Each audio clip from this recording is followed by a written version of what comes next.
What's going on? What's going on? How y'all What's doing out happening? there? All right, let me Up, make sure I got the right channel. Why your side look like you got more space than I do, man? you know, I'm from I outer got like a space. I got like a little let I don't know, bro. me see something here. Hold up. Oh wow, Falco, bro. Come on, man. I'm trying to even it out. It's all right, bro. It's fine. Nah, man. You're closer in, bro. Like you want me to do like this? How's that? Don't do that, man. Hey, Back up. Back exactly. up. Thank you. Back Thank up. you. Back up. Back up. Back up. Russ Rogers in the house. What's up, Russ? All right, what's going on, everybody? It is another Chop It Up Tuesday here at Local Musicians. XP. All right, you had a nice Seamless. relaxed flow to that. I like it. Seamless, I bro. like it. Seamless. Still working on new layouts and such. So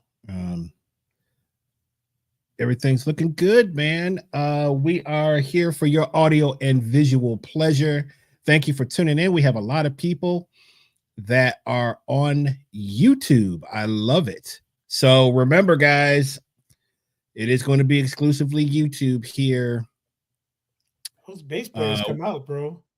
I like it, Bass players but they represent, man. but they don't come out when Craig Shaw has to play, or Joel didn't get one bass player last night, man. That's what he On the needs because the other day he only played two tunes, bro. There's so many bass players out. Oh, I'm so not. okay, yeah. So let's Yeah, just get back. come on. Let's just get back. Yeah, get Okay. back, bro. All right. I can dig that. I can dig that. Karma. Say karma. So good to see everybody. We have a bass player on the show, so perhaps that's why we have bass That's what I'm players. saying, bro. They represent, bro. Yeah. Okay. All right. I like that. I like that.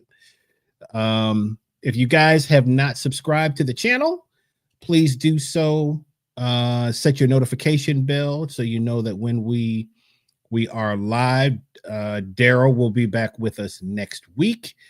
We are have a special interview today, so it's just going to be the old guard, and Mr. Reeves will be back with us next week for another triple header. Man, we got the triple header, man. You know, that's three of us, three.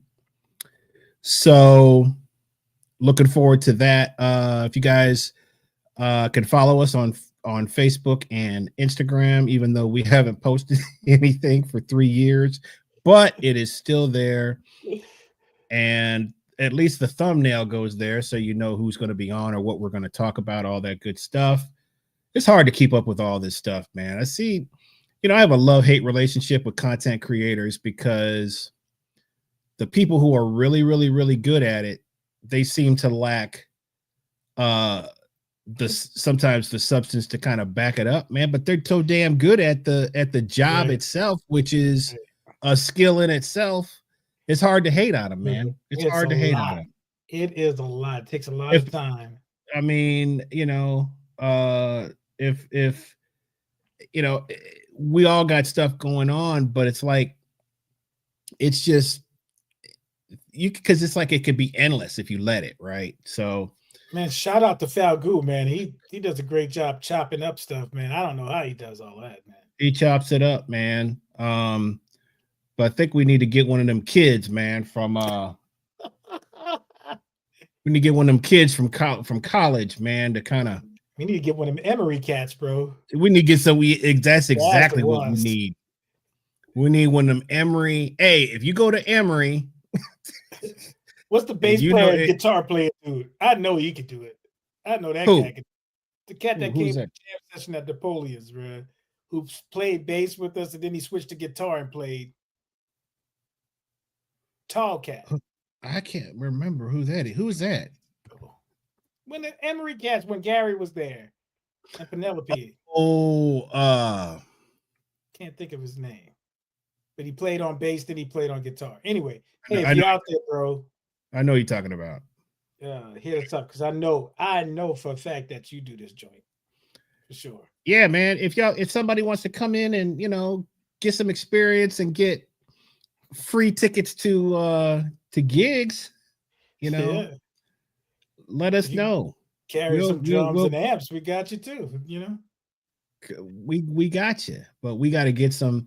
We got to get one of these young whippersnappers, man, as our fathers used to. Right. And you can get one of the young whippersnappers. Yeah. So, because we do need the help. So, because Brian, just like we are, he older than us. Come on, bro. Don't tell Brian's business like that, bro. I mean, he is. I'm just saying, we're all old, but he's older than us. So I hate to tell you this, bro.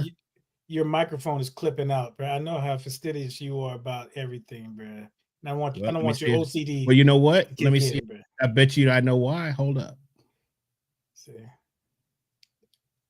Falgu. Hold up. Because it probably switched over to my earbuds again. That's probably what it did. Hold up. How's that? Oh, there we go. Okay. Yeah. It'll just do. I don't know why it'll just do that, man.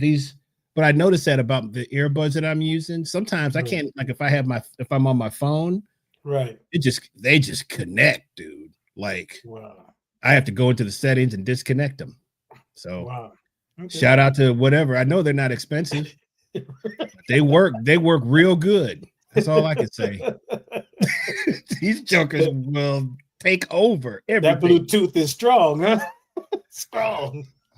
Oh my man. All right, guys. We have a bunch of new stuff that's coming out. I posted a little thing in my story. Myself, Mr. Jackson, and Mr. Shaw working on some new arrangements and some new ideas. So hopefully we're gonna continue that process. We're old, man. We gotta just force ourselves to do it. Speaking of old, bro, your boy had to get some new glasses, bro. I know. I knew it. I knew it. Yep. You turned the corner. You have turned the corner, sir. You turned the progressive lens, bro. You turned the corner, man. But you know what? Man. You look professorial, bro. Professorial. I appreciate it. I feel smarter, bro. Welcome. Thank you. But listen, we had a great rehearsal Friday. What was better than that, man, than to not have a gig on Friday and rehearse and eat some good food and watch some basketball, man, and work on some music. And so we could have been playing on a sad gig somewhere, bro. You got that right. But anyway, we got some new stuff that we are cooking up. Yes, sir. I'm mixing a new single. Excited about that. Yeah. That is going to be coming out next month, and that is going to be featuring the young phenom on vocals, Lava High. We just recorded her parts today. Very nice. And so looking forward to that. And, hey, I'm looking forward to you finally releasing something, bro. Well, it's all, like I told you, it's all coming out. Every month is, Oh, good. We heard that before. You heard it before, but I got you. So because Jeff Bakos, where we recorded, he's like, man, I've got the mastering hookup, man. I've got it. Really? Yeah. So he said he's actually got the equipment, it's not just software. Oh wow. So, okay. So he might be the new go-to, but that's going to be ready to go. My single for my band is going to be ready to go the following month. We got a bunch of stuff, man. And if I can get some stems from somebody else, we got some trio stuff that's in the can that we got to get released too. So talking about me? No, I know you talk about. Yes, I definitely know you talk about. Yeah, we need to get those. Yeah, I should have knocked on his door today because I was right. You were right there, next door. Right next door. Did a walk by, bro. Man, drive through. But a lot of new music. You are playing at the. Where are you playing? You're playing somewhere. This is it this Friday or no? Oh man, you would ask me that.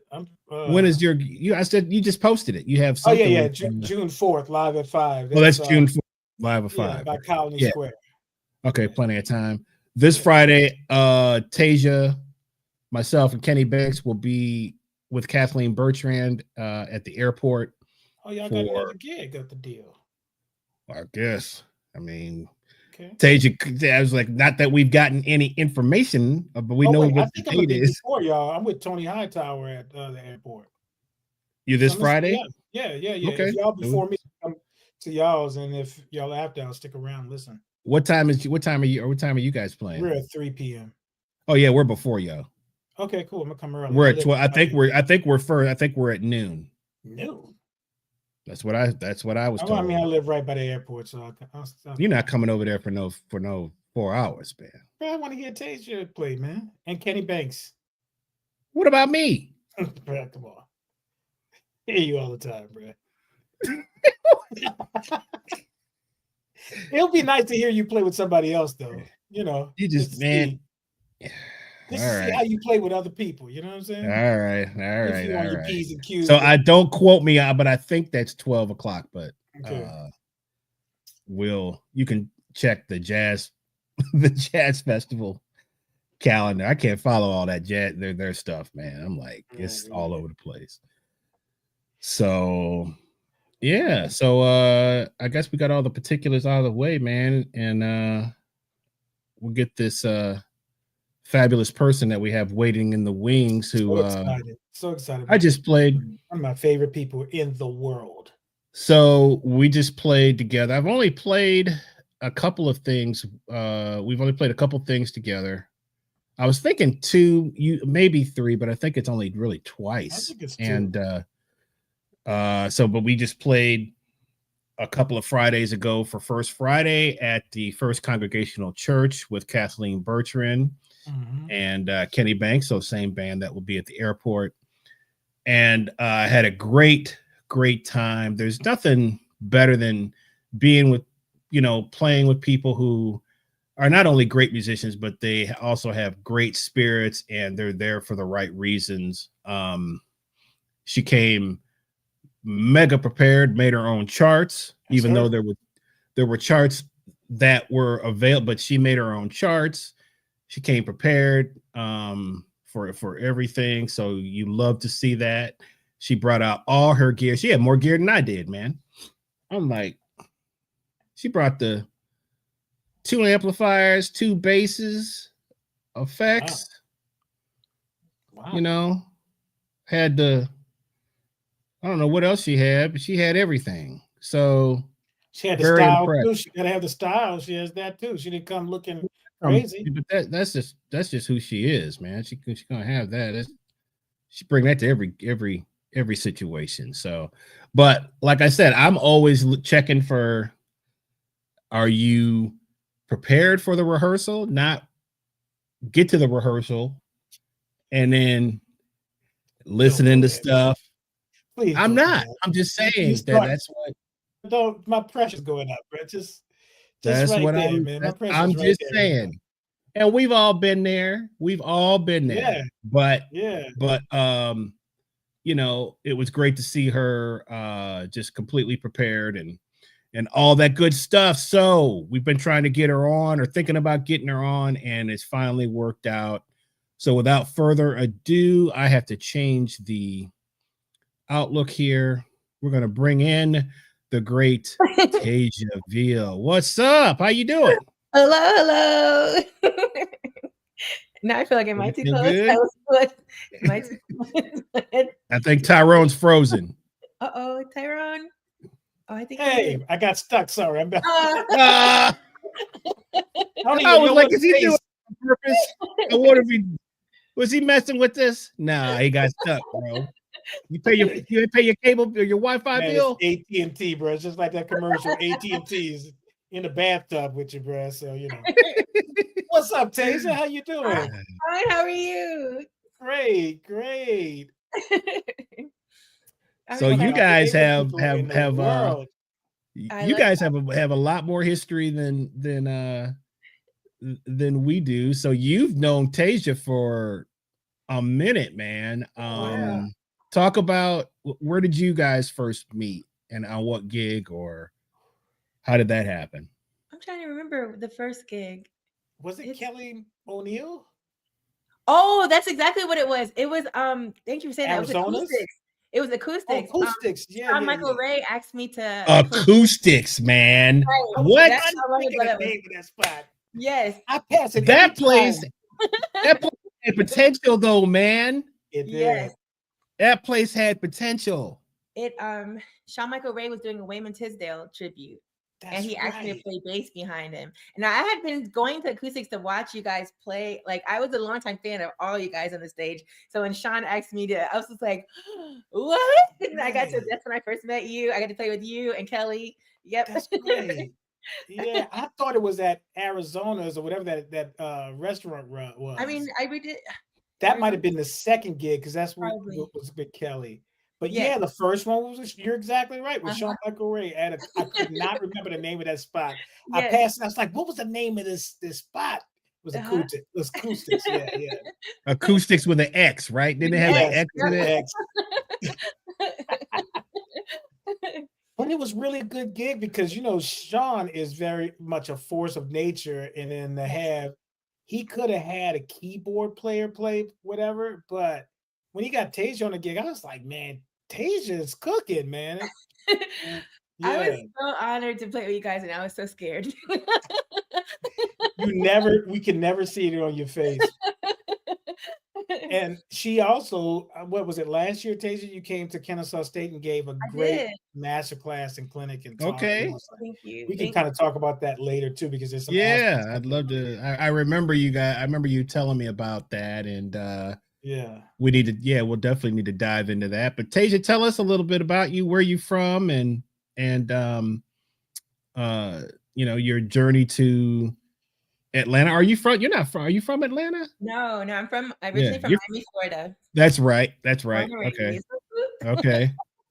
But I've been in Atlanta 15 years and I moved here 2010 to pursue music full time. I started playing, technically I started playing when I was 9. I took piano lessons for 3 months. So that's where I first got my first, you know, bearings with reading music and understanding the piano. But then my sister and I took lessons and we didn't practice. So my mom's like, no more of that. And I was like 9. And then when I went to middle school, I had to pick an elective, 6th grade, and I picked orchestra on a whim. And it was the first day, the teachers, like, everybody pick an instrument, and all the girls ran to the violin. And I was like, well, I don't want to do that because I've always had like a little bit of an anti-streak in me. And I want to play the tall violin because I was tall. I've been tall my whole life. And the teacher's like, no, why don't you go do, you know, the other girls are playing and then I absolutely had to play bass no matter what now, because now I have to do it because nobody wants me to do it. And I had an affinity for it. And once the teacher saw that I really was good at it and willing to be good at it, he was then turned very encouraging. And so I played orchestra for a year, and then the orchestra program was removed from school for funding. And 8th grade, the band director came and found me in one of my classes and had me come to the band room. His school had an old Fender bass guitar, and he didn't have any tuba players, and he needed someone. He's like, I understand you read music and you could read bass parts. And I was like, yes. And he's like, can you please, you know, if I give you this guitar, can you take it home and play these bass parts for me for our marching band? And I was like, okay. And they had somebody carry a little amp for me, and I would play the tuba parts. And I ended up getting tapped to audition for a jazz performing arts program, high school. And I played with the high school for their spring concert, and I made it into that program. And so I was recruited it was a jazz performing arts magnet program, my Northwestern Senior High School. Christopher Dorsey, the band director.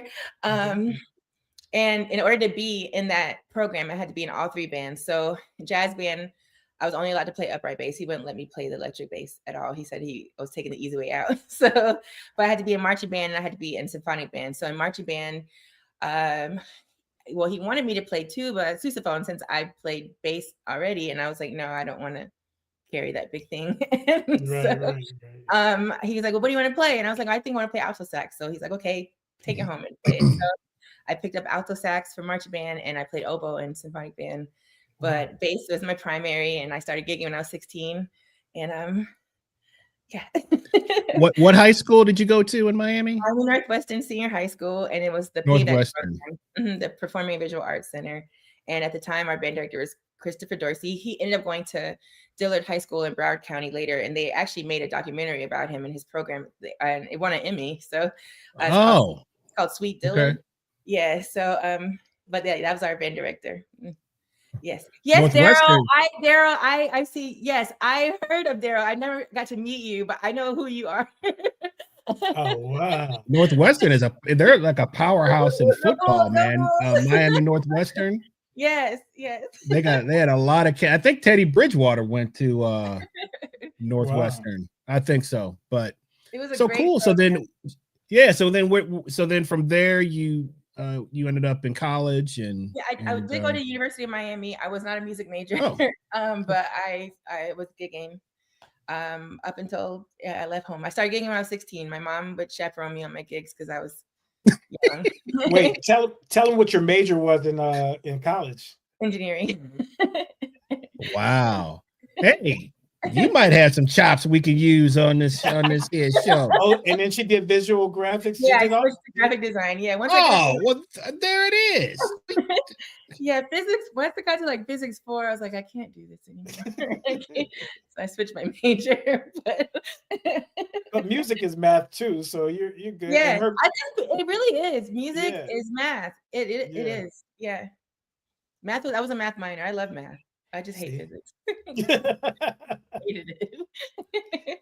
Hey, I have a question for you. I was reading a study about the absence of women in jazz particularly, and some of the reasons, there are a couple of reasons, but some of the reasons are that they don't see representation on their instruments, especially in jazz situations, because almost every female play is a vocalist. Yeah. And the instruments that they say are reserved for women, like flute and clarinet, they are not really in jazz bands, right? So the biggest thing is one of the biggest points is seeing somebody do something, right, that represents them. And that's why it was so important to have you come to Kennesaw.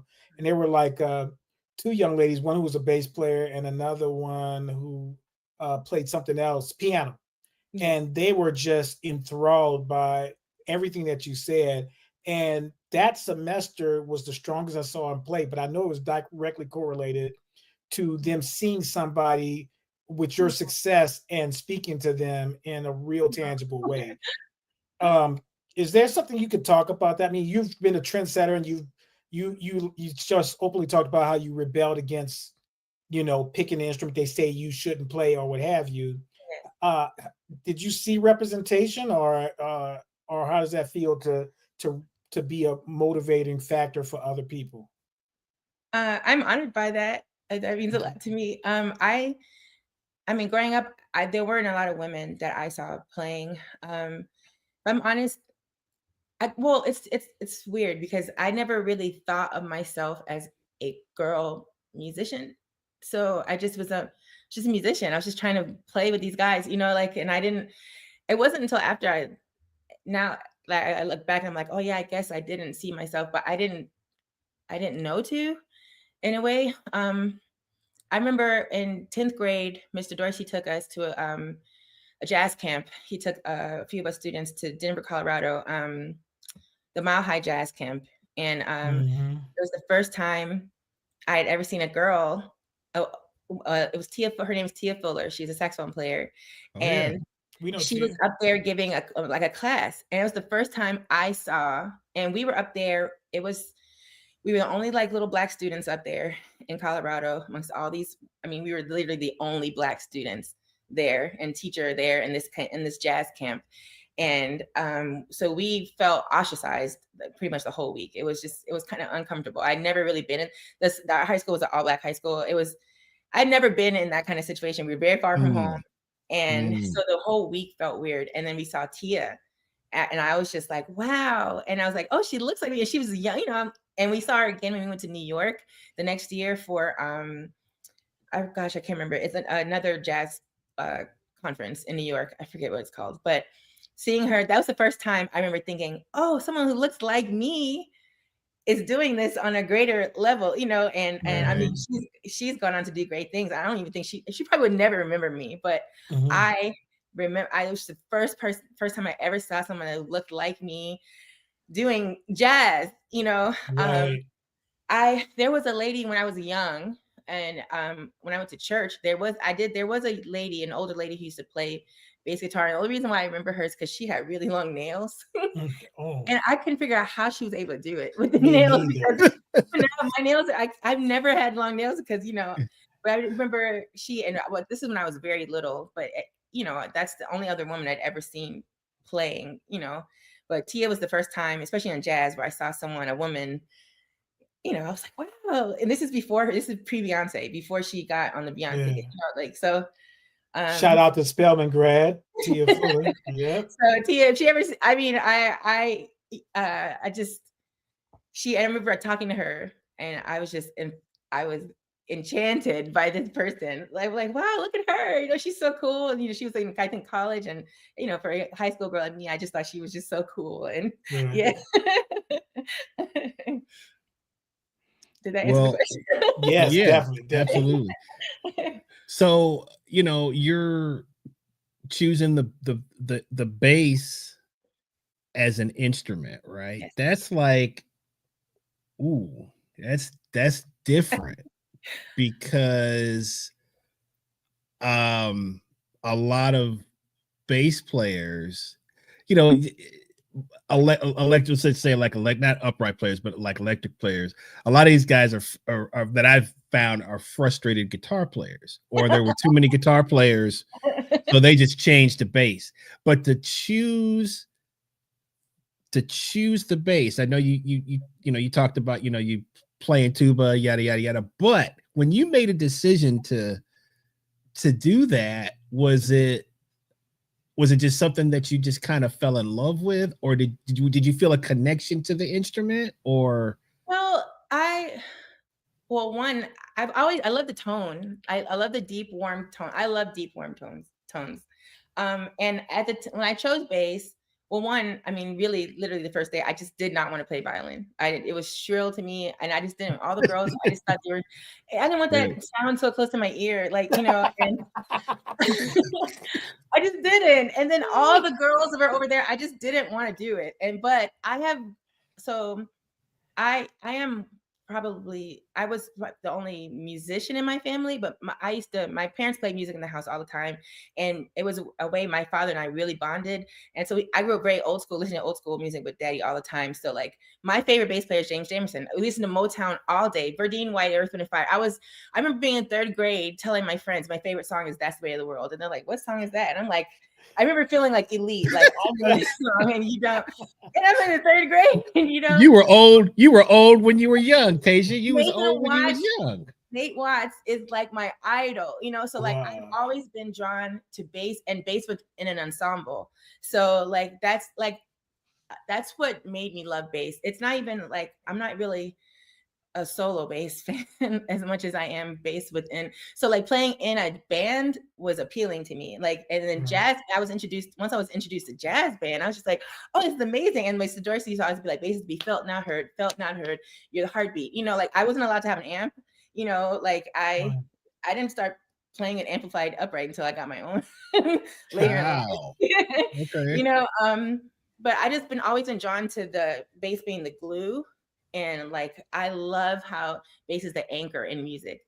That's what really has drawn me to bass. Like and I mean, I do love guitar. I never learned to play guitar. We didn't have guitars in the school. So maybe I would have learned to play it if there was one at school. But the only instruments I ever had growing up were school instruments. And I mean, school had a, old Fender bass, which I wish I had still. Because I was just going to ask you, did you I didn't know what it was. I had no concept of what I was playing. It was a P bass, probably from.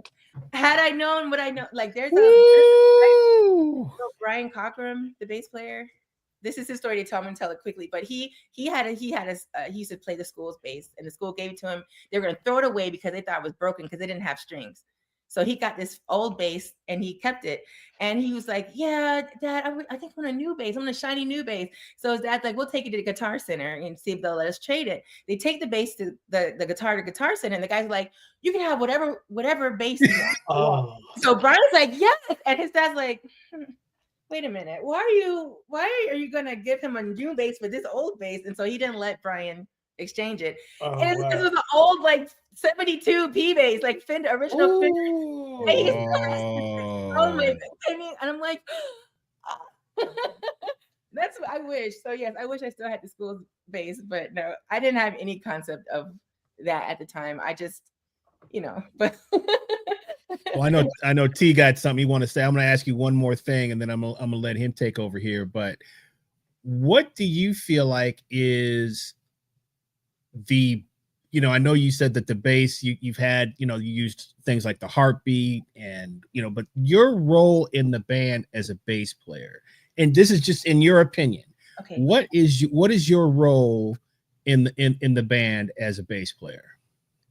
I truly believe my role is to be an anchor in the music. Like I'm the, and really technically bass and drums, like we're to lock and we are the foundation, which everybody else can build upon. But bass in particular, it's my job to be the steady, How do you find that with different drummers? Like, I mean, you just played with Chris, and Chris is, I mean, you guys haven't played together a lot. So can you take me through, and maybe if you don't want to put Chris on the spot, whatever, yeah, I think you should. I think you should.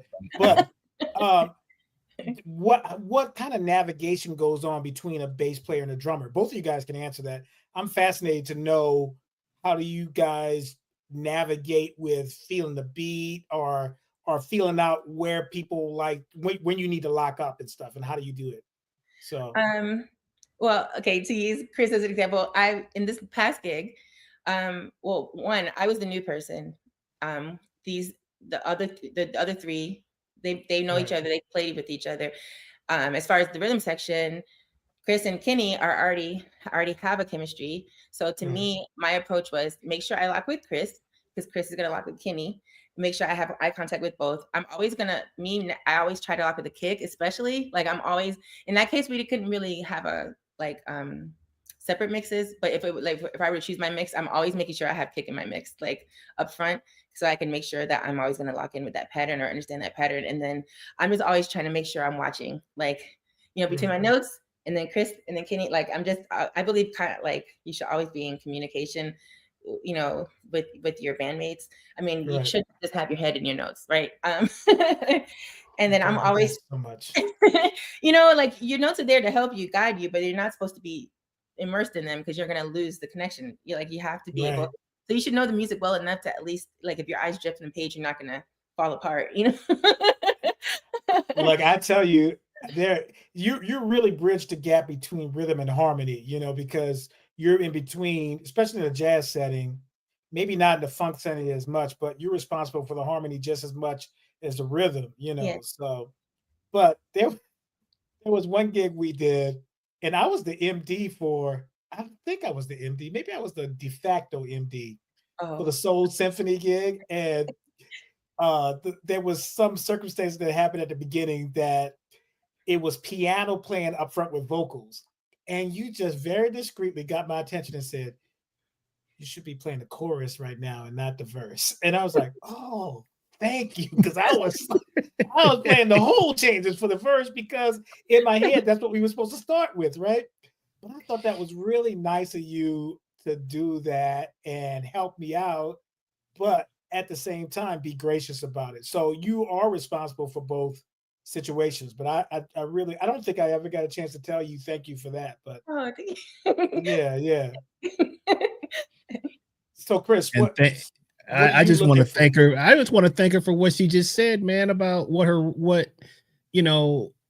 listening to the bass drum, to hear what, if we're playing in a pocket setting or a groove setting and trying to play with the bass, man. I thought that was a new concept, that this esoteric thing that just came down from Jupiter and had just arrived, because I don't hear bass players doing that anymore. Well, what about the other thing she said, bro, where she said not to bury your head in the chart and to look around?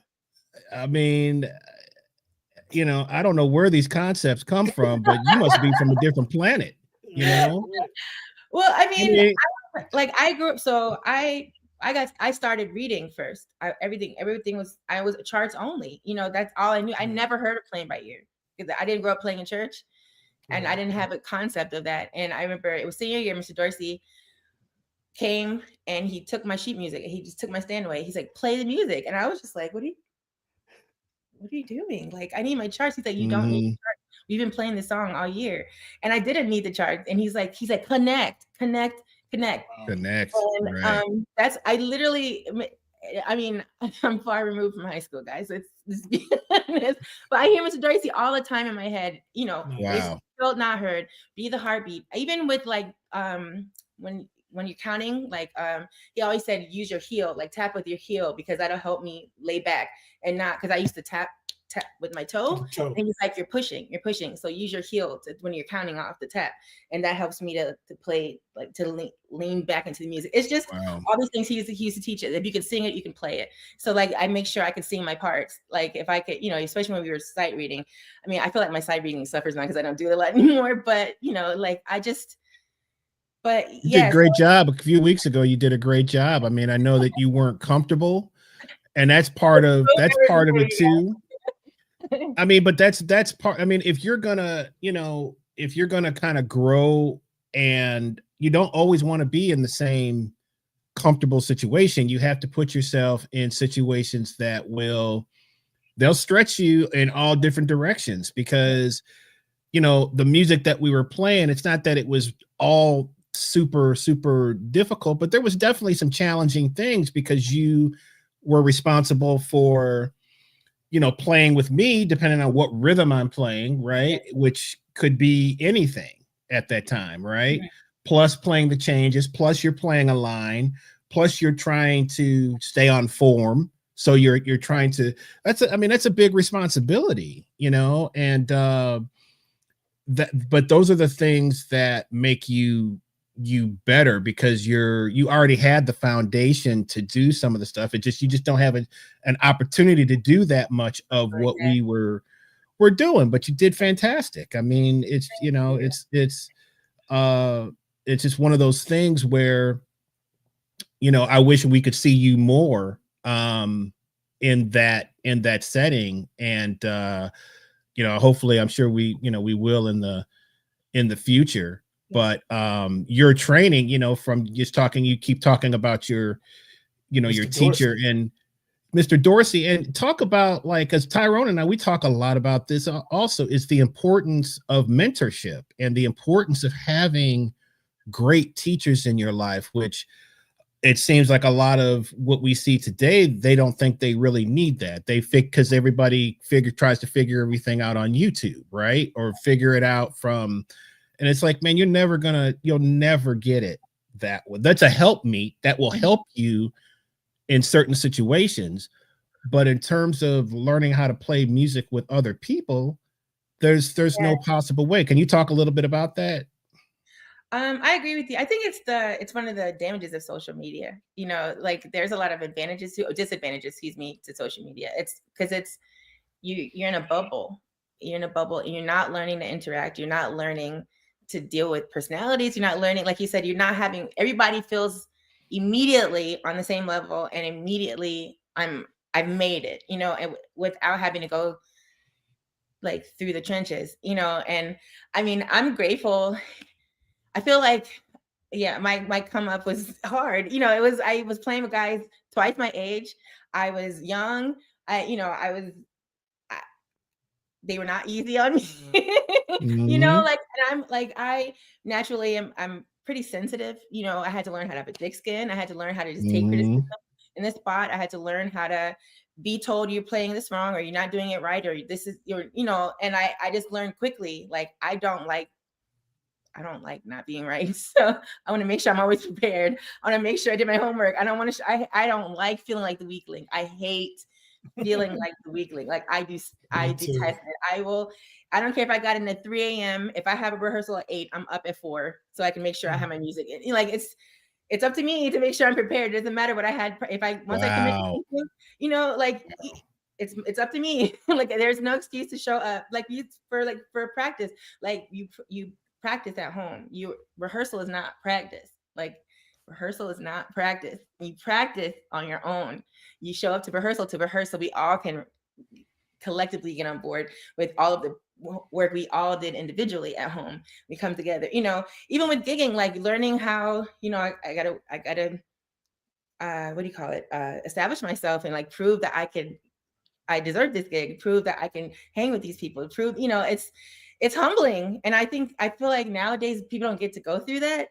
And so there's no one's, everybody just immediately thinks that they're just supposed to be at the top. And there's no, I feel like I wish I was around for the industry, like those days, and like back in like with the recording industry. I wish I could have paid my dues that way, and that way, like my own music. It's just so different now. And I'll even, let's just bring it forward to even me moving to Atlanta, right? So I was new on the scene and I was playing a gig and I was a huge, like I knew Trey Gilbert. I knew of him.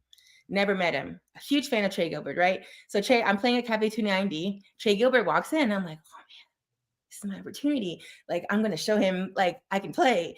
And I didn't know what made me do it, because like I feel like I am not really a super flashy, like trick bass player. That's not my wheelhouse. But I'm like, Trey Gilbert is here. I gotta show him. Like, I got the chops. We're playing Rock With You, and I think I just threw every lick I possibly known in my life. And I'm like, yeah, he's gonna see. Like, and we took a break, and Trey Gilbert comes over to talk to me. I'm like, yes, this is it. And he's like, yeah, you sounded good. He said, let me tell you something.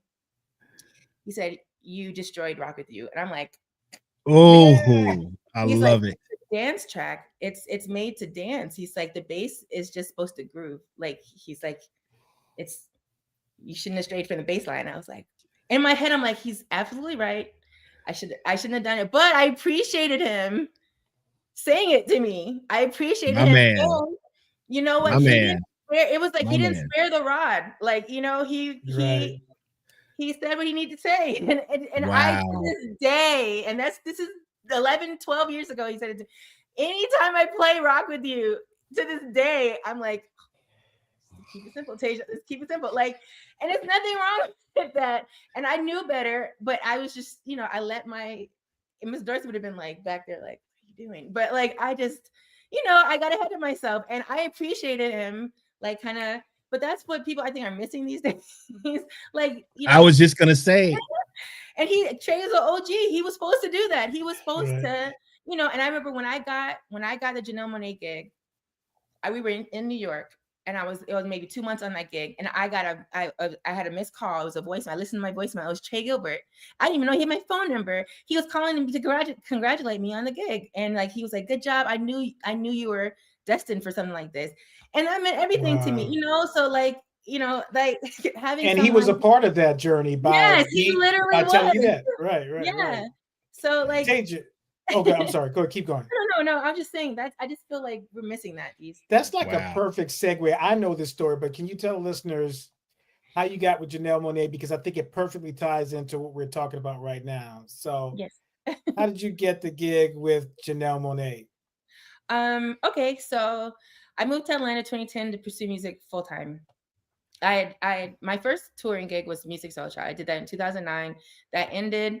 I went back home and I was like, yeah, I want to do this full time. So I moved to Atlanta 2010. And so now fast forward, it's 2013. And I'm like frustrated with myself because I'm like, I've been here 3 years. I didn't really move here to just play local. Like, what's going on? And it's December of the year. And I'm like, I'm about to turn 30 the next year. I'm like, in January, I'm just going to quit. I'm just going to be an adult and get a job and quit this music. And I get this random phone call. It was a Sunday. And every time I tell the story, I feel so bad because like at the time I was like, I didn't know, like I know this person because his number is saved in my phone, but I don't remember. I don't know who it is. But I'm like, let me just answer it because I usually don't answer numbers. I don't know. I answer it and he's like, is this Teja? I'm like, yeah, this is Decky. And I'm like, I don't remember who this is. He's like, yeah, Terrence is looking for you. And I'm like, Terrence who? And he's like, Terrence Brown. And I'm like, Terrence Brown from the Jazz Specs? Like, I know, I'm a fan of the Jazz Specs. I've been following them, and I'm a fan. I'm a super fan of Janelle. I've been her fan of her since college, and I knew all those guys in her band. I used to watch them. I was obsessed with them. And he's like, yeah, Terrence was trying to find you, and I told him I knew you. And I'm in my head, I'm like, oh, but he's like, yeah, I gave him your number, but here's the number. Contact him right now.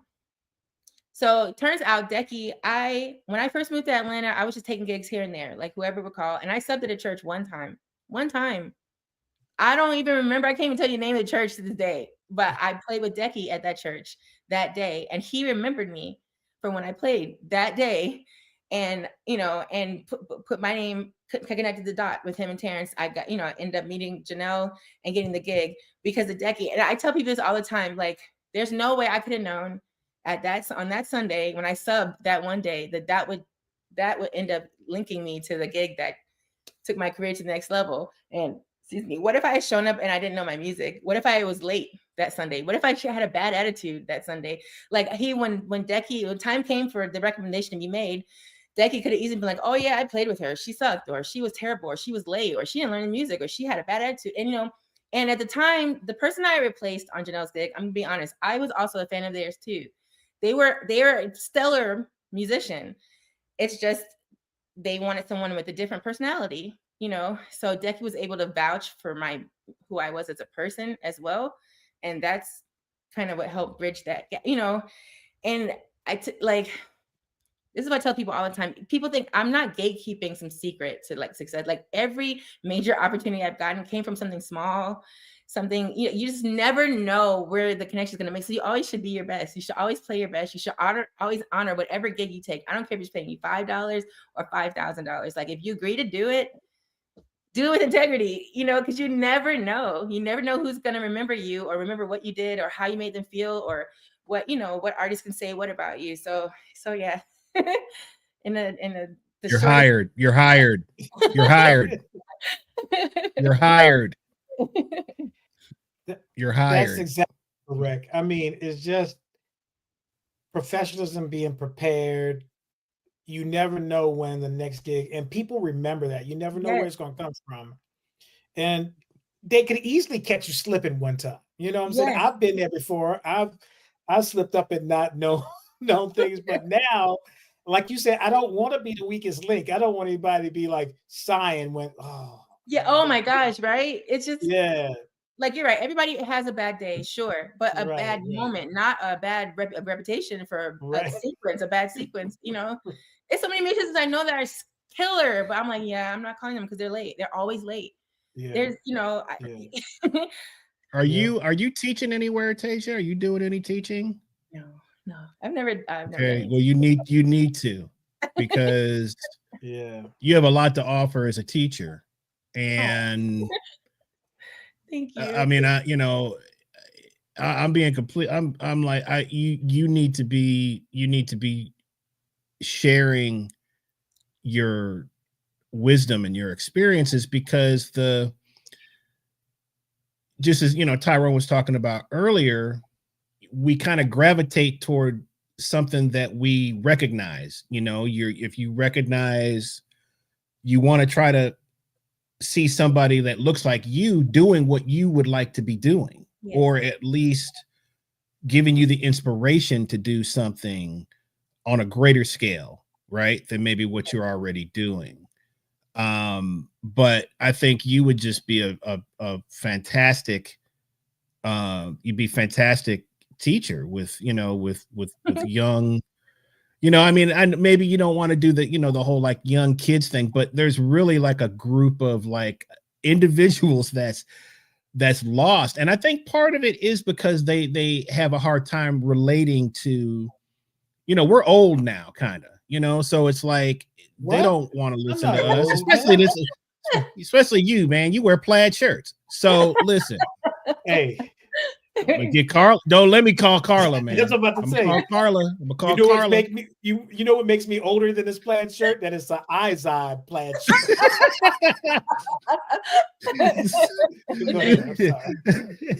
But I just, it's something I think you should really think about, because you and I had a nice little conversation in the green room a couple of weeks ago at the First Church, and you were talking about the same kind of stuff about, you know, because you're kind of caught between that weird place where you've been raised by older musicians, right? Yes. But you're still kind of in that younger category. So you're having to deal with people that are in that age group, man, that no man's land, right? Where they have not had the right anything. They're just doing stuff on their own. So how are you navigating? That's a good question. How are you navigating through that? Because that's got to be tricky. It is tricky. And the thing is, I think, okay, so I think I'm a pretty nice person. Everybody knows me. Teja, oh, she's so nice. She's sweet. But when it comes to business, I'm very much on my business. Like I don't know if it's probably twofold. It's one, nobody took it easy on me. Like I had to learn how to step up. But I'm also that way on myself. I'm very hard on myself. Like I hate to be weak. I hate to be seen as weak. So I'm always on top of myself. And so the same expectations I have of others, I have of myself. So like, I don't take it easy on me. So I'm also not gonna take it easy on you. Like just rise to the occasion. And I'm grateful for most of the gigs I've done are with musicians I feel like were better than me and higher than me. And so I've always felt like I prefer to play with people I feel like are better than me. Like I don't like being top dog. I don't enjoy that. Like, you know, I like to be pushed. And like, even playing with y'all, I was terrified to play with you guys. Like and especially y'all, I like groups that have existing chemistry too, but like, I was terrified to play with you all, but it made me stay on my piece. Tyrone, I'm always afraid to play with you because you're incredible, but I don't want to slip. I don't want to be, you know, something broke up on my feed. Did you say no, playing with people that I admire and like respect, and so like it helps me stay on the edge of my seat. And I'm trying to use my words well because I don't want to seem. I was just recently in a situation where I was the more seasoned person, and it was I had to say some hard things to people, you know. And they got all in their feelings. And I'm like, this is not personal. This is just business. You didn't learn your parts. You need to learn your parts. Like you don't come to rehearsal tomorrow and not know these parts. Like when did that happen? Because you're like, most people don't know you're an introvert. So like I am very much an introvert, but I can't stand disorder. I cannot stand disorganization. I can't stand it. Like and you know, if I have to be in charge, once I'm in charge, it's like, we got to line up, y'all. Like, I'm not going to hold your hand forever. Like, I'll give you one time, maybe 2.5. Day 3, it's now, we have to be honest with each other. Like, because you can't bring this ship down. I'm not going to let you bring all of us, you know, because you're only strong as your weakest link. You know, and you sound like you should be playing with Chris more often, y'all. No, it's just she's hired. She's hired, bro. She's hired. We all are. We're in a band. We're accountable to each other. You know, like, and I feel like you should honor. I should honor my bandmates. And what does that look like? That means being on time to our rehearsals. That means being prepared. That means knowing my part and knowing your part too, and knowing how my part fits with your part. And then where, you know, like it's not, I feel like a lot of players are so selfish these days. It's just focus on me, myself. What am I doing? How am I going to sound? What can I do to make myself stand? It's like, no, we're a unit. This is a unit, especially when you're playing behind someone. Now, if this is the Teja show and I'm out front, maybe I could focus on me more. Sure, perhaps. But most gigs, I'm an ensemble player. Ensemble, that's group. We're all in this boat together. So well, here's a direct question, right? That someone just asked. That's tied into kind of what we're speaking of. Do seasoned musicians? So Tracy Williams, thank you for your question and thank you for tuning in. Do seasoned musicians hurt or help when they offer criticism to a young musician? So this is an interesting question because it's 2025. So people might look at this and go, what? What's the big? I mean, we just heard a story of a colleague of ours who is a well-known jazz educator who got absolutely run up and down one side for trying to correct someone's they were holding their horn incorrectly and got emailed and yada yada yada for correcting someone. So this stuff does happen, people. If you're not hip to what's happening in education right now, this is a good question. So answer this, Teja, or what's your opinion about this question? Oh, that's weird. Maybe it's all with the intent. I don't know. Like there's constructive criticism is a benefit. See, we're in the age, everybody feels like they have to be right and you have to pacify. Oh, coddle. That's not helpful. That you're never going to grow if you're not challenged or stretched or like, that's not, I'm not saying be a jerk. Even though I've dealt with lots of jerks, people were just jerks. Like that's the thing. We survived. Eat the meat, spit out the fat. That's how I approach. Like at the end of the day, it's the onus is on me as, let's say, call me young musician and I'm taking criticism from the old. Find what they're actually saying, like take the good in it, and then whatever hurt my feelings or I didn't like their tone or okay, later for that, I go home and cry about that at home in private.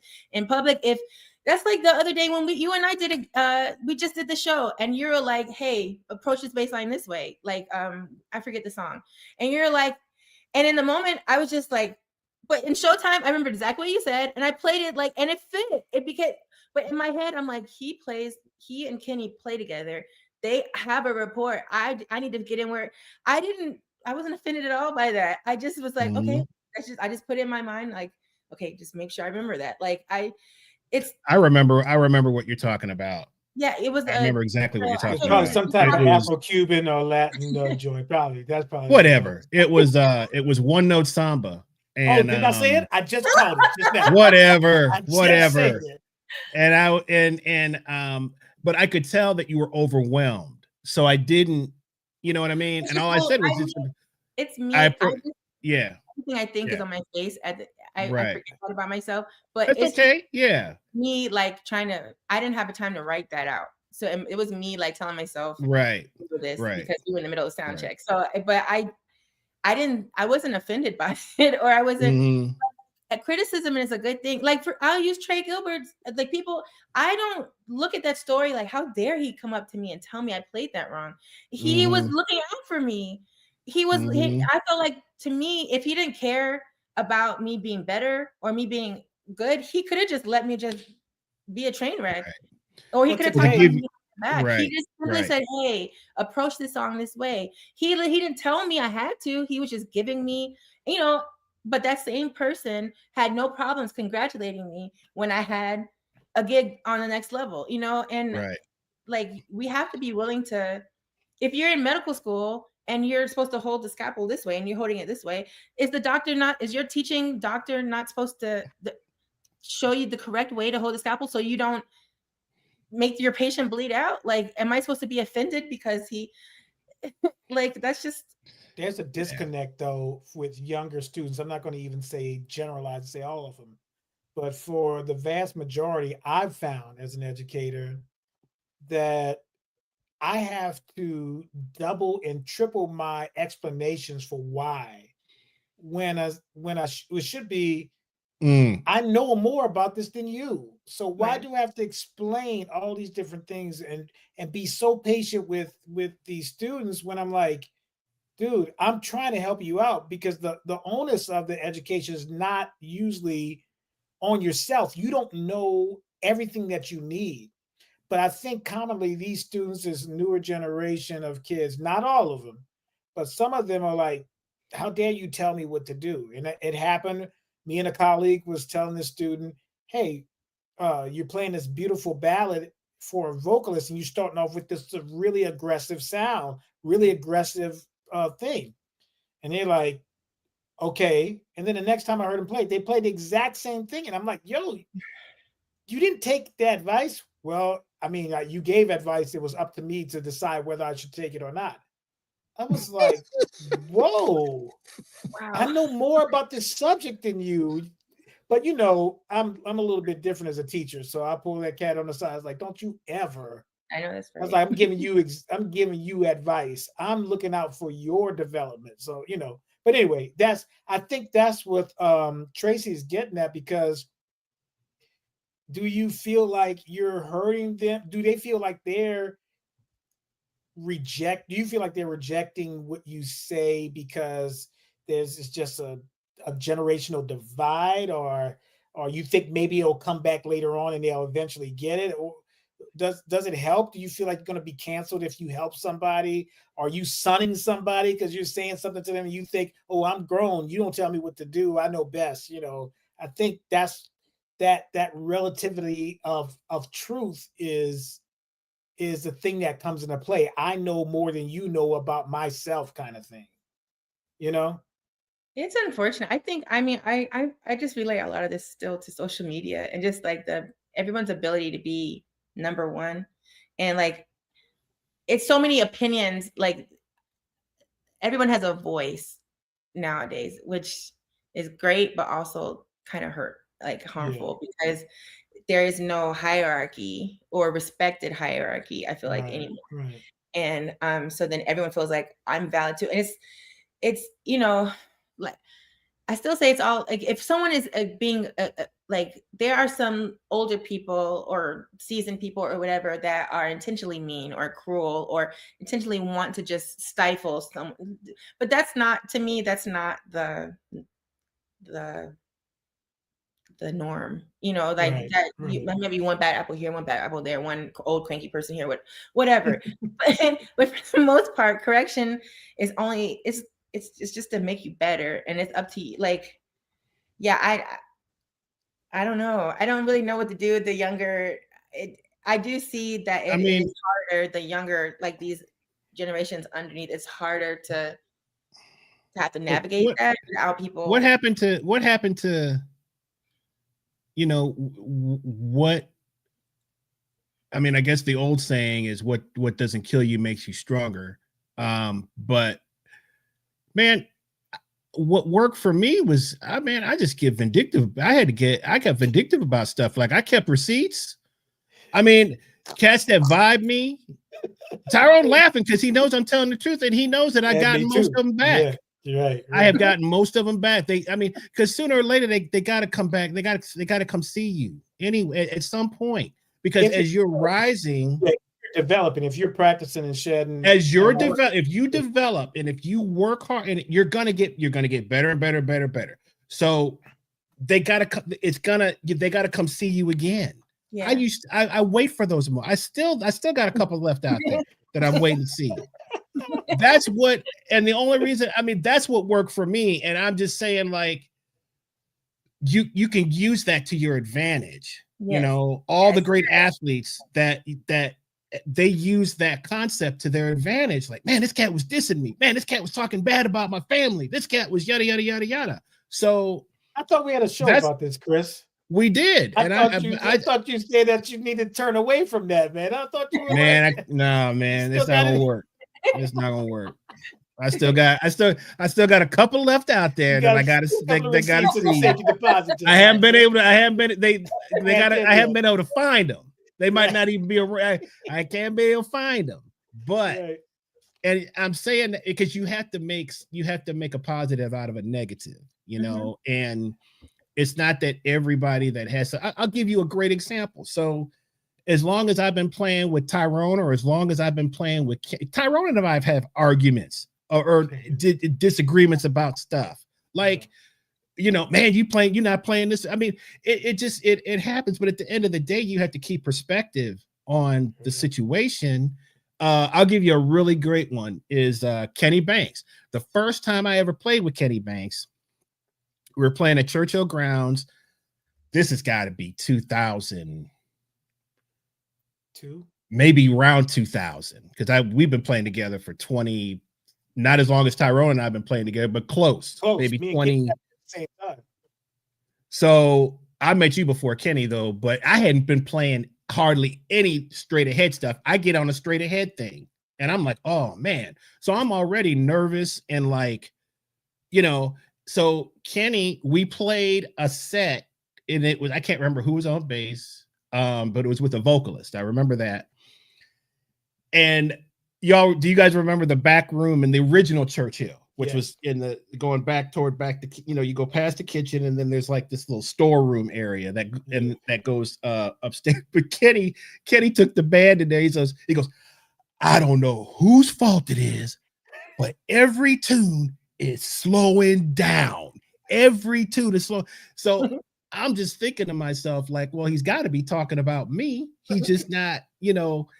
But I had to think about that because I was like, man, I'm so nervous. I'm not concentrating on what's going on stage. So after that, the second set was fine. He was like, man, I wish I'd have said that earlier because, but had I not taken that with a grain of salt and like been like, wait a minute, okay, I'm not paying attention to what's going on. Yeah. I could have just been like, yeah, well, I don't, man, whatever. I mean, who could it be? Which seems to be what the attitude kind of is right now, right? Is, well, it ain't me. I don't know what's going on. It must be somebody else. So, you know, just if somebody that is better than you has something to say, it might be worth your while to listen to what they say.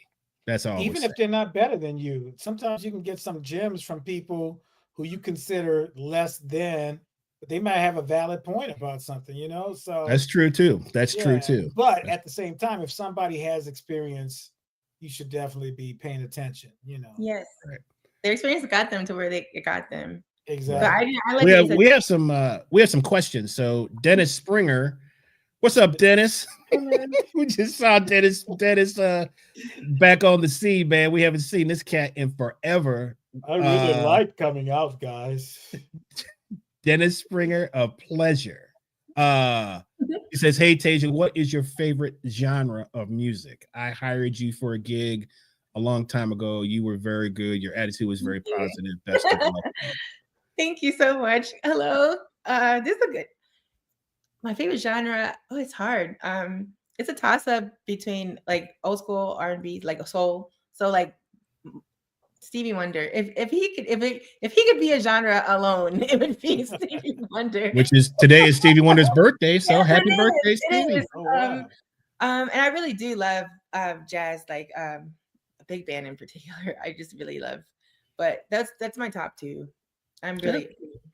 It's some, you know, it's hard. We know somebody who has a big band, so we don't want. We might have to make a recommendation for you. So, and you might can slip right in there. You might can slip right in. But old school soul is my favorite. I think. Yeah. Cool.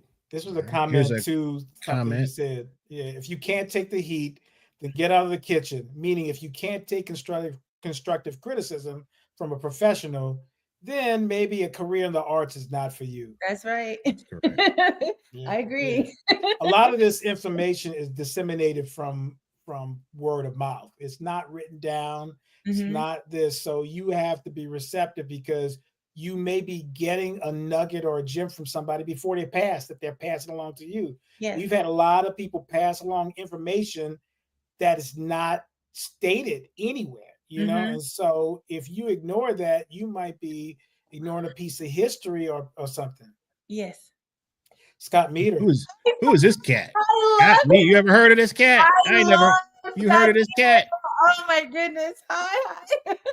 Scott Meter must love Teja because he loves Pocket. He loves Pocket. He is incredible. Like playing with. He's another person. And anytime I saw he was on, I was like, I got to be on my P's and Q's because he doesn't miss. He doesn't miss. Don't blow his head up. Don't blow his head up. Don't blow his head up. Especially in the network that we're playing in. Scott, he always knows the music. He's gonna get every feel. He's got the magic touch. He's got dynamics. No. Like when I first heard, I was like, how did they get him to play here? Like, and I love. You know, and we play in the North Point circuit, it's the church circuit, and so like the bands are always randomly put together.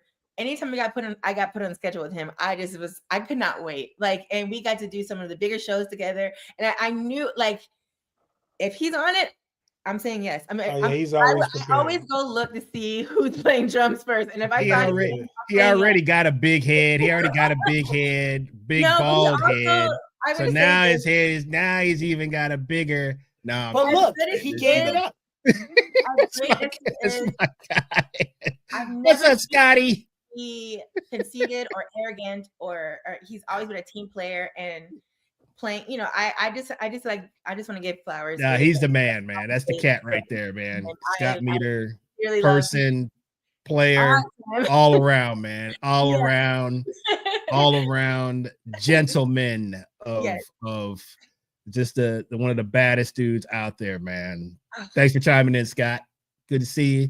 Haven't heard from you in a long time there, buddy, but good to see you and coming on the show in the chat. Haven't talked to you for a while. You used to call me. You don't call me no more. I got a good Teja story.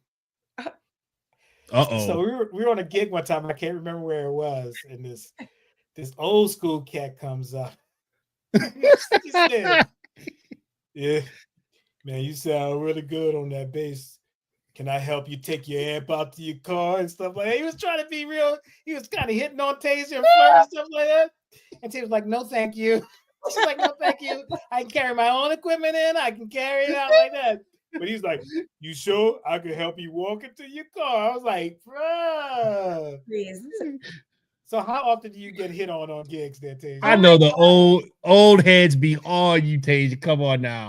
Old heads, boy. I don't know what it is about me that attracts me. I'm 85 and up. Come on over. I don't know. It's like must have a sign. They love the bass. Pretty woman. The thing is, it's always after. It's always after I've already gotten my stuff in, or after I've already loaded it on the cart. I'm like, did you not think to ask? Like, did you not with a heavy stuff? Watch me unload it, put it on my cart, pull it inside, take it off the cart, set it all up, and now you want to come talk to me? No, no. Like no. You think they didn't see you put that stuff in there first? They didn't want. I will never. This sound guy. That's the oldest trick in the book. The whole night, I walk in with my equipment. I've got, gear through the years. I walk in, I set it up, and he walks in. He's like, "So who's playing bass tonight?" Ooh. Did you not? You watched me set it all. He's like, "I just thought maybe you're setting it for your boyfriend." What? Oh. What? Believe it, I just did a gig 2 weeks ago. And the sound, I had my upright in my hands. Wow. In my hands. Derek Scott helped me pull my cart. I had my cart with my electric and my speakers and everything. I couldn't carry both. So he pushed my cart in, and I'm walking in with the upright bass. And the sound guy's like, "So who's on bass tonight?" I was like, "You mean the bass that's in my hands?" He's like, "Yeah, I saw. I'm like, I'm carrying it. I'm carrying it. It's mine." Like, oh, well, I just thought you were a singer. Why would a singer hold a bass? Singers can't hold a bass the right way. Come on. I don't know. Anyway, same guy who watched me set it all stuff up, watched me followed me to my car, let me load it all back up in my car, and then asked me for my phone number after. Woo. Yeah, you can't get it. You can't get the phone number now. You got to help it with it. Never. Wrap it up a wire. Nothing, you know? The thing is, I probably wouldn't let a stranger help me carry my gear just for safety purposes. Like, I don't like people knowing all the stuff I have in my car, but still, like. Teja, I was, I've been like kind of disenfranchised with SNL for a while. But one day, sometimes on Saturday night, there's nothing. If I don't have a gig, it's like you turn on the TV and it's like, what is this? I've Friday and Saturday night program. I don't even know what's on TV, right? So have it turn on SNL and I see Lil Yachty, right? Comes out and I see you and I'm like, I scream. Roberta was there. It's like, and I saw what's her name playing keys? I know her too. Kennedy. Kennedy. Yeah. And I was so proud of you and so happy for you to see you on that stage and you were holding it together. And it was an interesting story. I think y'all said, I don't know how you were if you're not at liberty to talk about this, that's fine. But you talk about how some of Saturday Night Live is taped or something like that, and then you have to do something. I can't remember when y'all do a performance. You do 2 performances and they choose something. Yeah. I can't remember. Yeah. So Can you talk about that? You so the show is live, but you do a first taping. Like they have a first audience come in and they run the whole show for like a first wave of audience, and then that's where they do all the editing, like which joke landed, which sketch worked, which didn't work. And it was thankfully for us, we were able to do 2 because they called the songs in the wrong order the first one. So like we had 2 different band setups, like we had strings for one song and we didn't, and so they called the playback played the wrong song at the wrong time for the first one. So thankfully we were able to, we got that out in the not live the live taping, like we got out the first take. So the second take when we did it, it was live. Correct. Right. I think they probably do it that way too, just in case something just terribly goes wrong in the live for the replay, they can post the better clip. And I know that you were well prepared for that gig, but did you still get nervous because of Saturday Night Live, or did you? Yes. Well, there's always a live. Anything you do live is just the potential for error. In me, I always get nervous right before a show. Like even if I could be cool as a cucumber all day, and then right before it's time to go. But that day in particular, we swapped basses at the last moment. Oh wow! Because they wanted Yachty wanted everything all black for the stage. Okay. So like I didn't play my personal, and like I just mean it. I hate new string sound. Like it's just bright and edgy. I hate it. So I just was kind of also not happy with the tone of the bass. So that just kind of made, because we couldn't use an amp there's no amp for that, so everything. Oh, in ear. Yeah.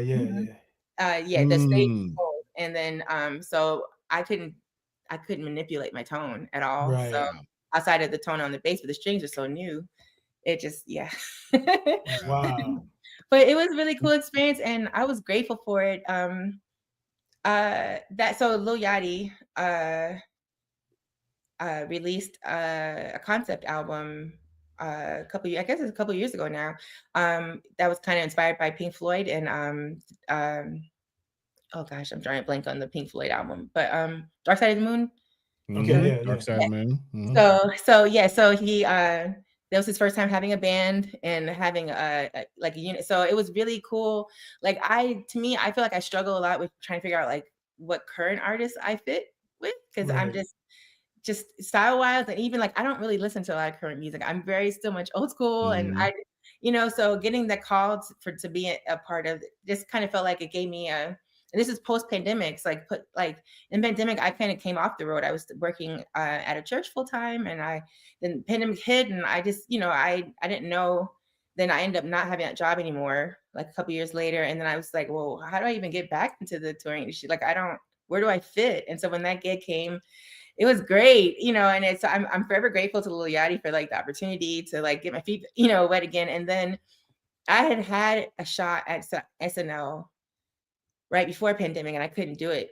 And I was like, man, like, I can't believe I missed that opportunity. So for it to come back around, I was just so grateful.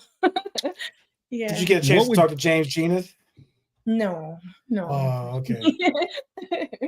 Well, what would you, if you have, young, musicians out there that have the same aspirations of working with, big artists or established artists and artists, that are very much like visible. What would be your advice to like, how does one thing sort of lead to another for you, or the networking? Is it relationships? Can you talk a little bit about how sort of one thing has sort of kind of just what led to another for certain things that you've done, and give some advice to maybe some of the younger people who are looking to kind of get into that?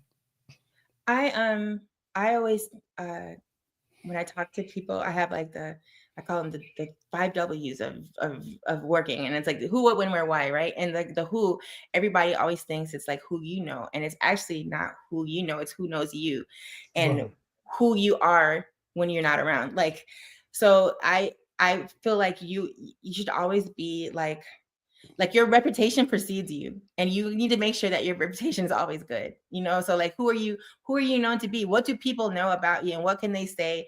Who can vouch for you when you're not around? So like, it's not about just going to make sure I have access to this person. It doesn't matter. I could know every major figure, but are they going to put me on? Like, it doesn't matter who I know. It matters who knows me and who is going to put my name in the hat.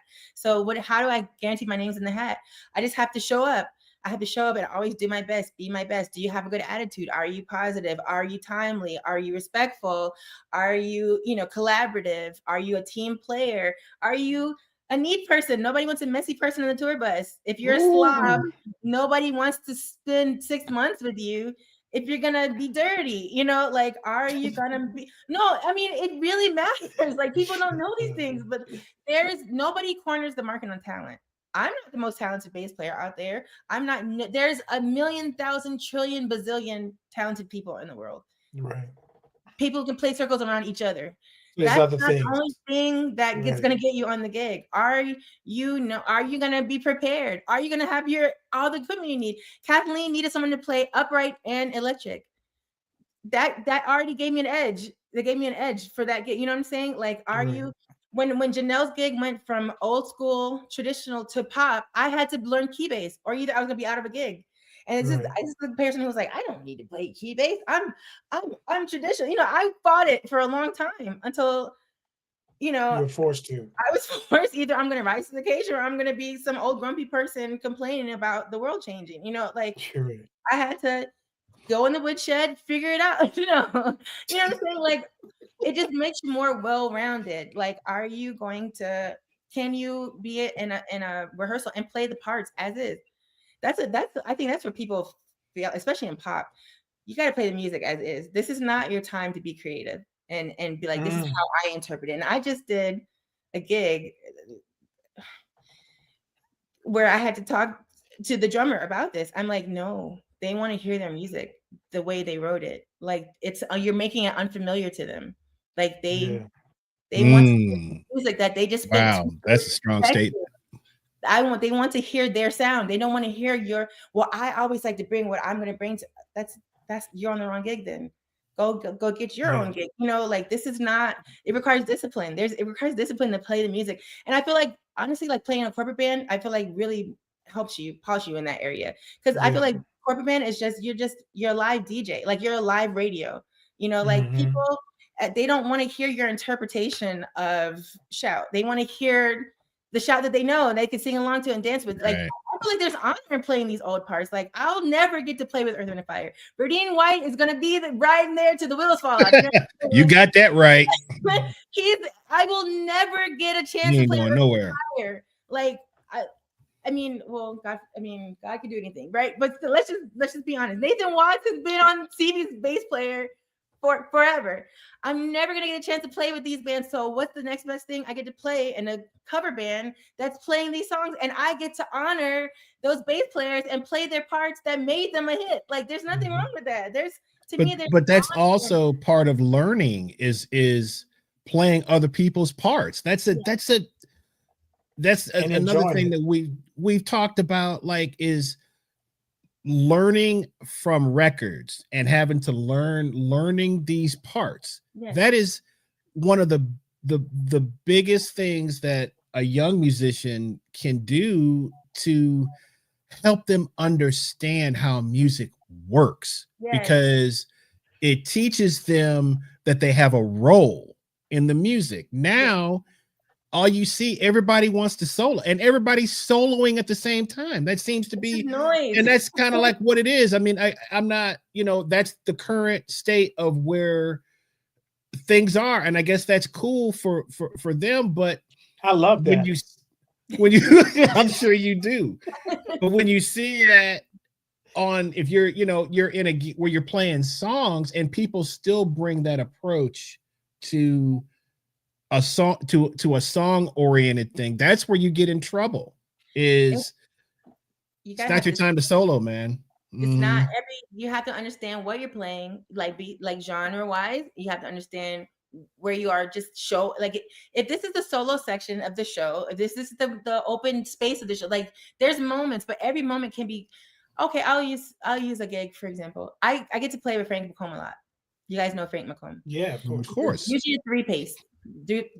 Frank on keys and vocals, drums and bass. I feel like why I work with Frank is because like Frank is Frank, right? Frank is doing everything. Absolutely. Like, I don't understand how his mind is able to split. Like, I don't understand how he's able to do it, but Frank loves an aggressive drummer. He wants the drummer to go toe to toe with him. So what's my role? I'm the glue in the middle. I've got to stay the course. That gives Frank the freedom to do what he needs to do and allows the drummer the freedom to do what he needs to do. And Frank has an anchor. Like, and to me, I enjoy it. Like, I don't care that I don't get to also solo go for, like, that's not my role in that trio. My role is to be the anchor. In this pop band, my role is to play, like play the part and play. Somebody has to stay home. Somebody, we can't all just be, like, it's gonna I mean, what are the odds that we're playing for an audience of musicians? For the most part, you might have 10 musicians in a room of 1,000 people. The rest are just lay people. We can't lose them. Like, they can't understand that. Like, we're still, you gotta think. And I feel like that's another part, like important part, when you're like, know your audience. Know your audience. If I'm playing in a jazz room in New York City where that's the expectation, I understand that crowd is primed for that. They're ready for that. If I'm playing a dance set at a wedding, I can't be popping it up. Like, they're just the audience, they're gonna be confused and they might not even know how to articulate it, but they're, if I'm playing a worship service and it depends on the church. It depends on the church. If I'm playing at Bible Baptist over here, they're going to have an expectation for how the music is supposed to sound, as opposed to CCM Church over here. They're going to have an expectation. You have to understand where you are and how to play to that room, how to play to the actual room. Like, if I'm playing, for example, when we rehearsed at Kathleen's house, and you're just talking about how short the ceilings were. So you manage your volume, like that matters. Like, all of these things matter when you're trying to be a professional. It's not just about I can play good on my instrument. It's so many other factors, dude. And then, do you know how to figure out what tones work? I know which bass I'm going to play, because this bass is brighter, this bass is darker, my upright, tone wise. I know, like, do I want to use a microphone to amp it, or I rather use my pickup to, like, what I know where to place my fingers on my fretboard to get certain tones that are going to work for this. What, like, do you have knowledge of the technology that you're using? Do you know how to tell a sound person, hey, this is what I need in my mix, pan it over here? But, like, all these things people need to know. Like, there's so much that goes into being a professional these days. And, like, the more information you have and the more knowledge you have, the more well-rounded you'll be. Can you read? Can you play by ear? Do you know the number system? Which I learned later on in life. Like, that was not something I grew up with, but now it's, like, learning how to use Ableton and create tracks, all that stuff. As a person who wants to be an MD, I had to learn how to do that so I could introduce myself, be in the running for other things, like, which means you always have to be open to evolve and grow and have to start at the bottom again.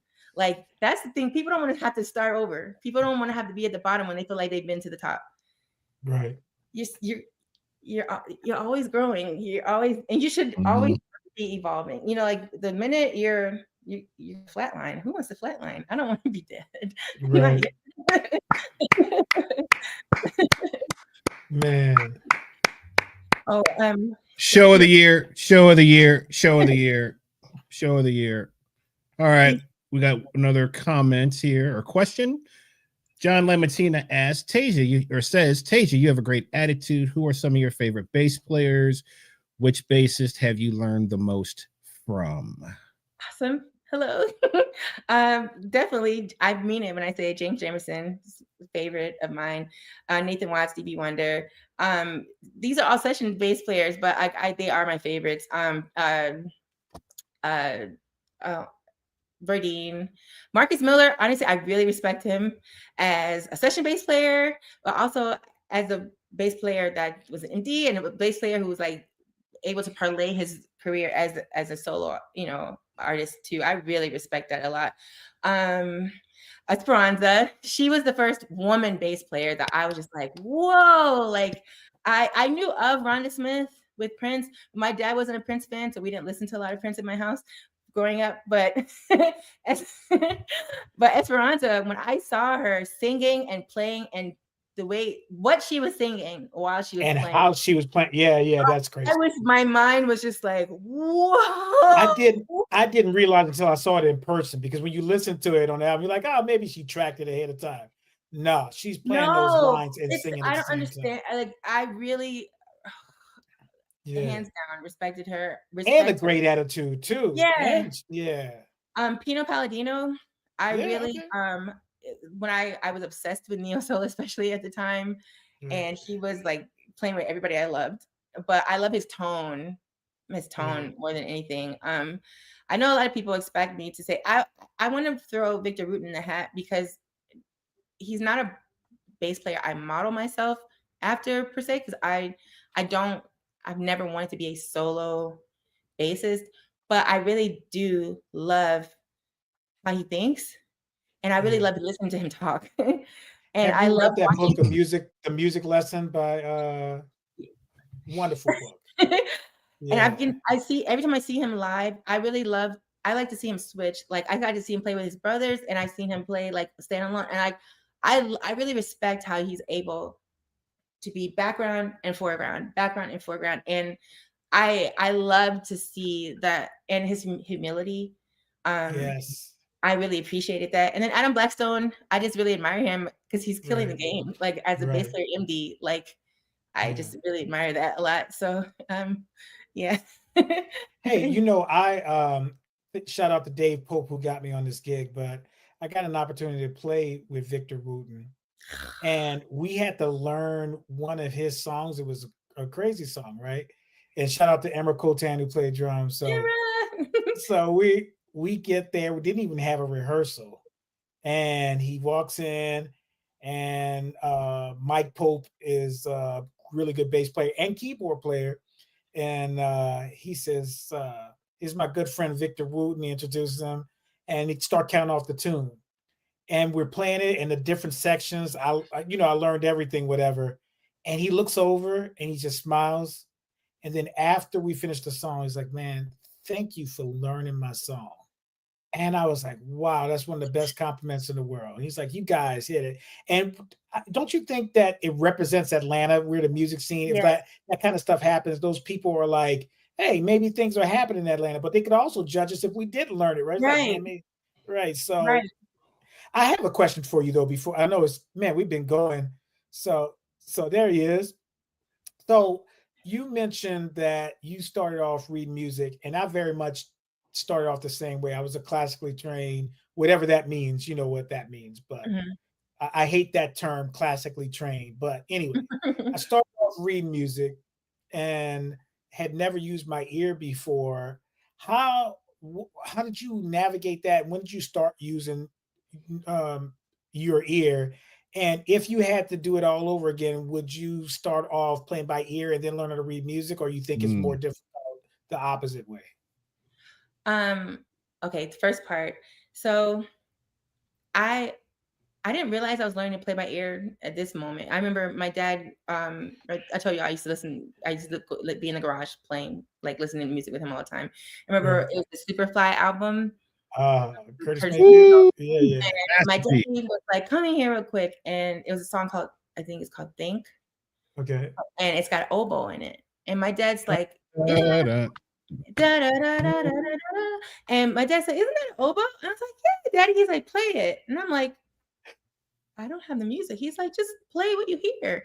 And I didn't realize that my dad he's not even a musician, but he was just like, and I didn't.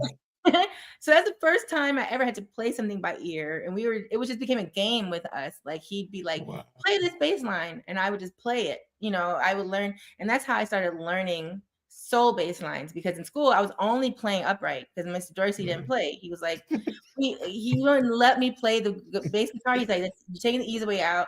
Only if we did a Latin song. Oh, we did. Maybe we might have done 1 or 2 Latin jazz pieces a year. And is he was Mr. like, Dorsey still alive? Is he alive? Yes, I love Mr. Dorsey. We got to get him on the show. We got to get him on the show. He's incredible. But can you? I wasn't allowed. I will. I will give y'all his information. He's retired now, but he shaped so many of us. But so I wasn't allowed to play electric in school. So I would have it at home, and then I didn't start playing at church until I was an adult, and that's the first time I had to play by ear. And the R&B gigs, I got R&B gigs because all the jazz gigs I was doing, we had charts. But I started playing a club gig, and I was like, "Where's the music?" And they're like, "I gave you the song list." I'm like, "No, where's the music? Like, where's?" They're like, "I told you what song we're playing." I'm like, "Oh." And then I played the first church I ever played. It was an AME church, and he gave me a cassette. He's like, "Here's the songs for the week," and I was like, "What do I do with this?" And he's like, "There's the song." It's a cassette. I mean, it's the audio quality is poor, but that's really. And then I played at my first mega church was New Birth here in Atlanta. They're the sister to New Birth. It was New Birth Miami, and that was a big time church at home. And talking about Hayes. Because everybody's like, who is this jazz girl? How did she get this? This. That's a story in itself. It's too long to tell. But Black gospel, 90s, early 2000s gospel. With 8 vamps and 16 turnarounds and 26 reprises. Right. And one extra thing added to the groove every 2 measures. Oh my goodness, it was that. So that first year was.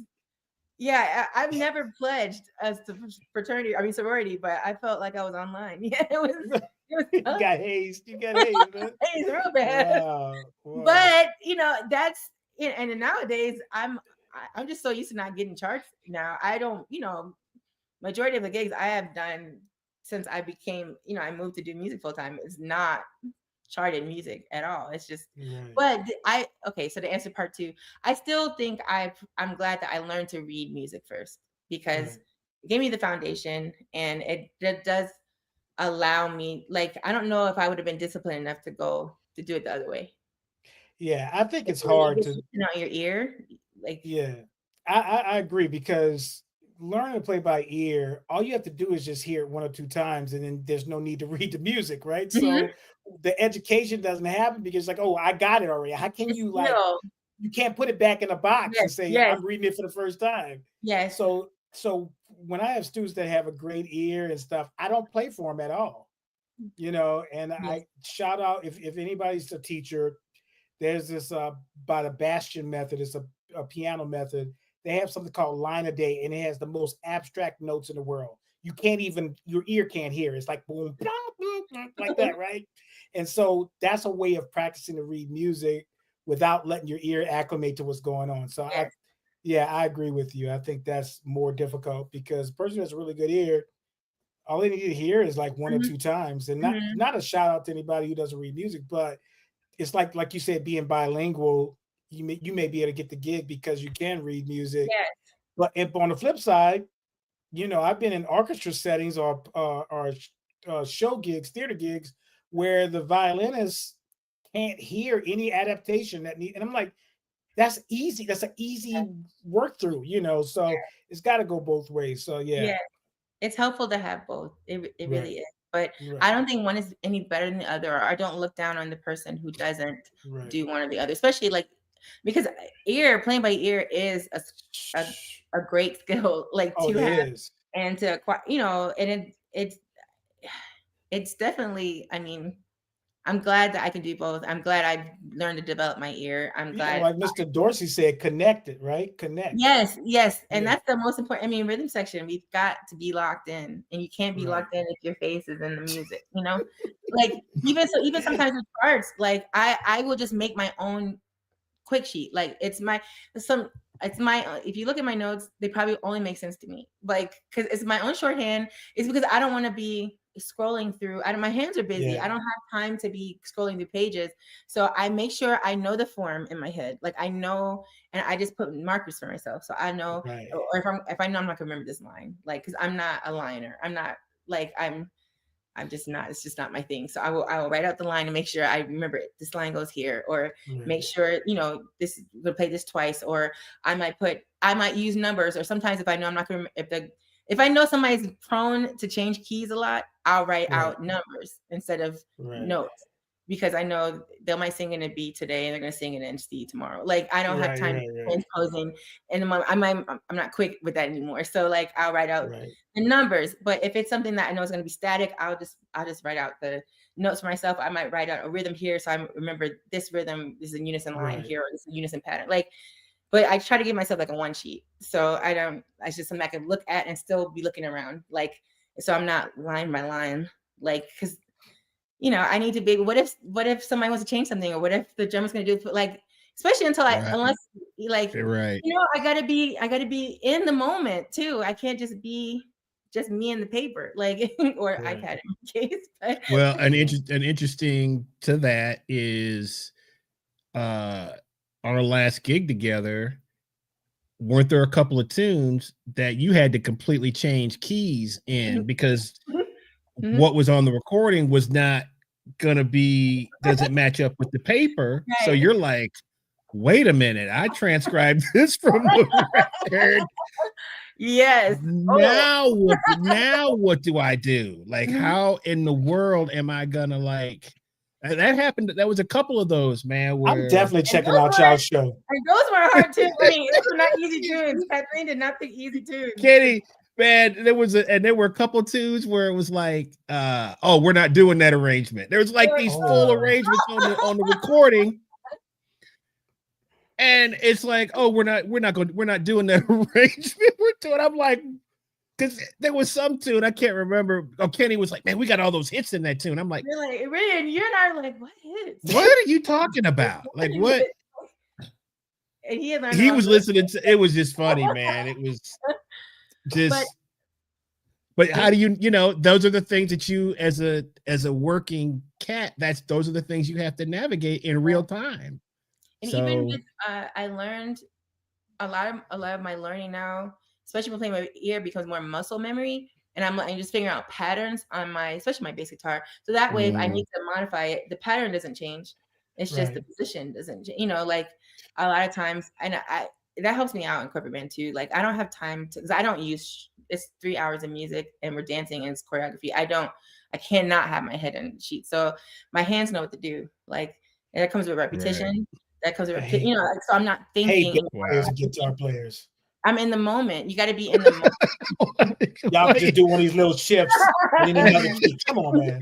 But it's a good sheet. It's a good, like when you you just have to learn what works for you and learn where it works in the moment, because, like, I mean, when you're performing, especially live, anything goes, and you just got to be prepared. And so, Teja, I just gotta let you know, we got to do a part 2 because we haven't even part 2. She on the team, man. Her and Daryl Reeves have been recruited, bro. It's over. We got the team now. We got the team. That's it. We're done. All openings are filled. This is great show of the year. Just honesty because a lot of what we go through, nobody wants to say anything, nobody wants to, and it's unfortunate because, just as you said earlier, you don't have to be mean about anything, but if we don't have open dialogue, right, about what's going on, I mean, as working musicians, you gotta save it, bro. You gotta save it. We are hour and 44 minutes in, bro. I'm gonna save it. I'm not going deep into it, but my point is that this is why we have this show, so that we can talk about stuff.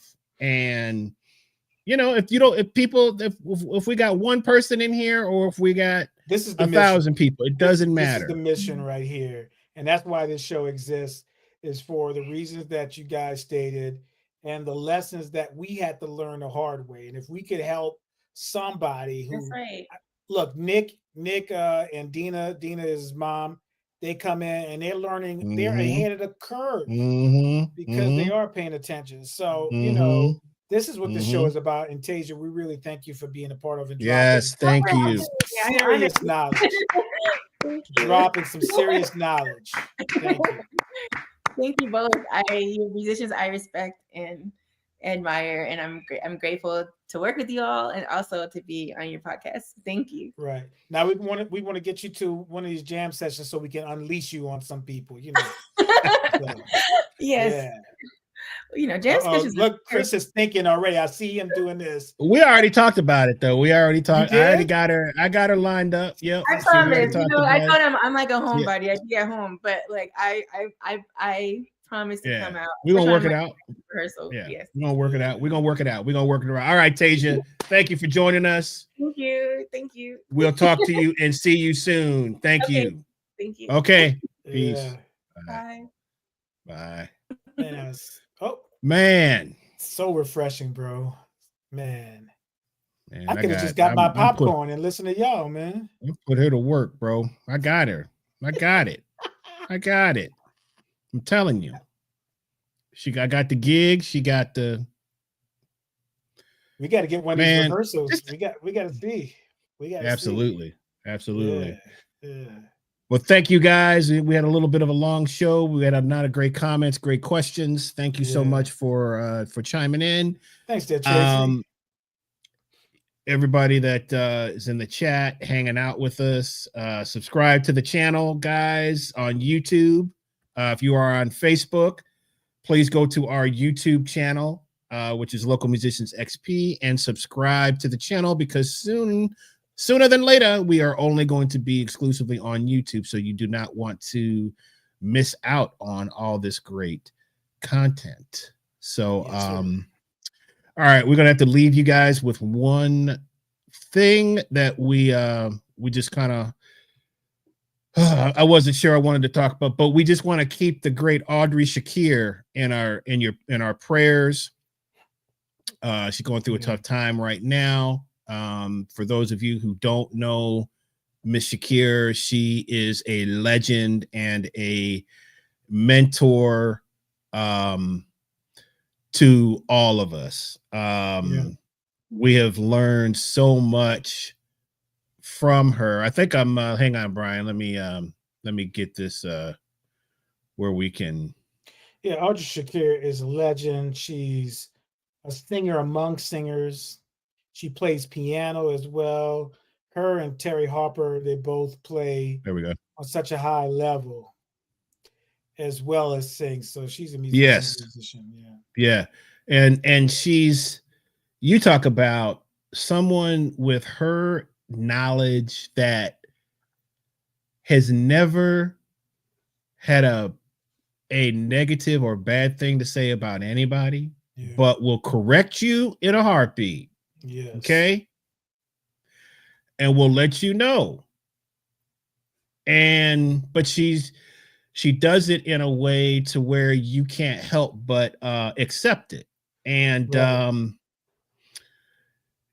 she's Miss Shakir, they're the last of their kind, man. We really think about that. It's kind